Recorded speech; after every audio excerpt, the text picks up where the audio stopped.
বজা বজা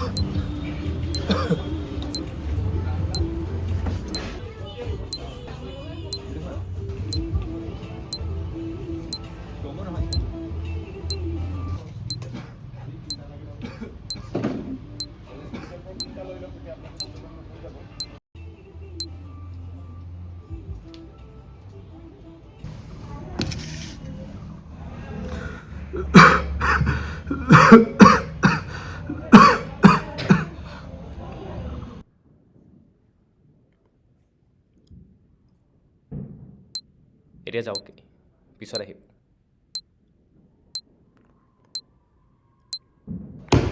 বুজি পোৱা নাই নেকি এতিয়া যাওক পিছত আহিব মই এতিয়া যাব নোৱাৰোঁ আপোনাৰ লগত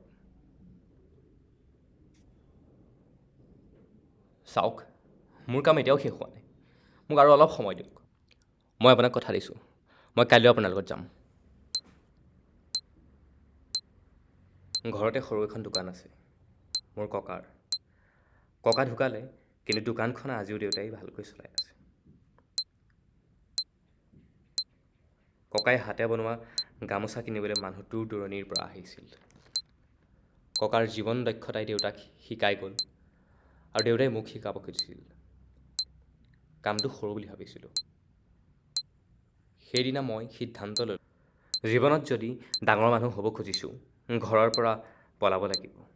নহ'লে গোটেই জীৱন ককাৰ সৰু দোকানখনে চলাব লাগিব ককা আৰু দেউতাক অপমান কৰাৰ ফল আজি মই ভুগি আছোঁ মই মোৰ ভুল শুধৰাব বিচাৰোঁ মই আকৌ উভতি যাব বিচাৰোঁ মাৰ কথা বহুত মনত পৰে আজি 5 বছৰ হ'ল মা দেউতাক দেখা এই 5 বছৰত মই একো কৰিব নোৱাৰিলোঁ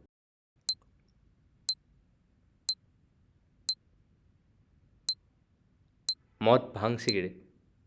খাই নিজৰ দেহাটো ভিতৰৰ পৰা শেষ কৰিলোঁ আৰু এদিন সময় দিয়ক মোক ঘৰ উভতি যাব খোজোঁ দেউতাৰ ভৰিত পৰি ক্ষমা খুজিব বিচাৰোঁ মাক এবাৰ যোৱাৰ আগতে চাব খোজোঁ